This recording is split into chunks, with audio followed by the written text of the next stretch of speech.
มาฝั่งนี้จะง่ายกว่าไหมไหนครับไหนพาให้ไปไหนให้รอแม่หน่อยนี่มาให้กด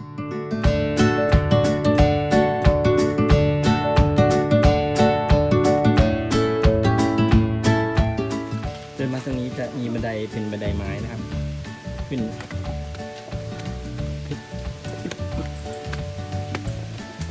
แล้วก็ตัวนี้ก็จะเป็นอีกที่ท้าทายอีกทีหนึ่งคือบันไดเหล็ก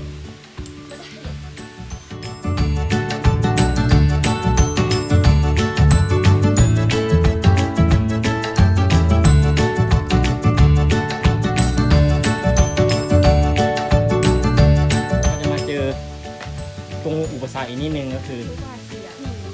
ต้องแอบขึ้นไปแล้วก็ตามด้วยบันไดเหล็กงอตอนนี้เหล็กงอง่ายมากเลยต่อเลยครับ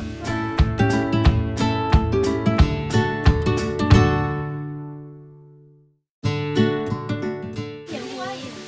โรยยายด้วยเท่าไหร่เลยโอ้ย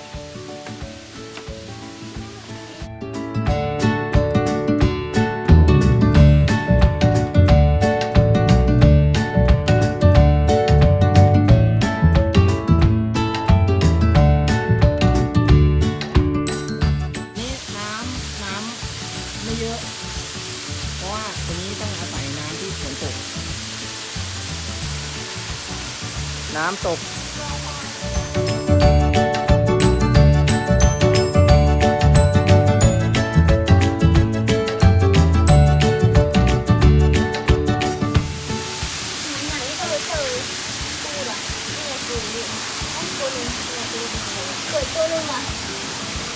ไหนปู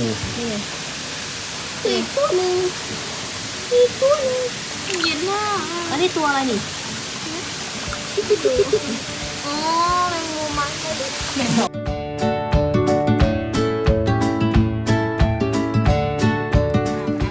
นักท่องเที่ยววัยชราระวังลื่นลูกดูอันนี้วัยขนองอันนี้นักท่องเที่ยววัยขนองเรือไหนก็เล่นหมดโอ้โหน้ำเยอะมากเลยอันนี้ไม่ใช่น้ำตกเขาเรียกว่าน้ำย้อย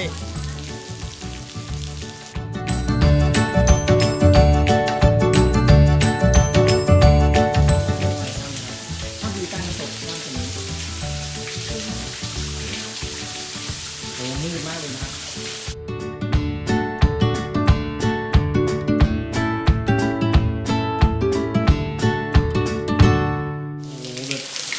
เข้ามาข้างในแบบเหมือนน้ำในตู้เย็นตัวนี้นี่น้ำตัวนี้นี่ไหลลงมาจากซอกหิน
ไหวไหมลูก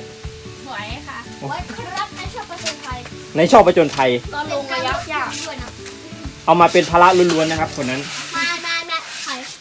ฮะ ใครครับ ถามใครอีกเหรอ โอ้โห ถามว่าใครอีกอะ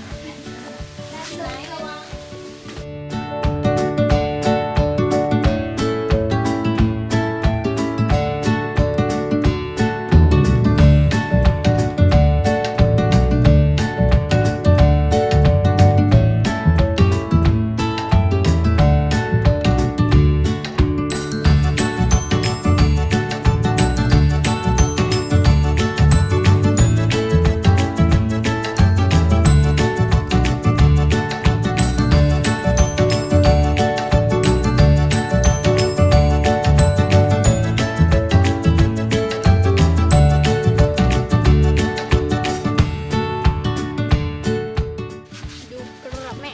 เอาเป็นไงล่ะลุงได้ไหม เยี่ยมครับ สวัสดี ไหนคือไหนพ่อจะโพสต์ลงเฟซบุ๊กเหรอใช่ไหมครับ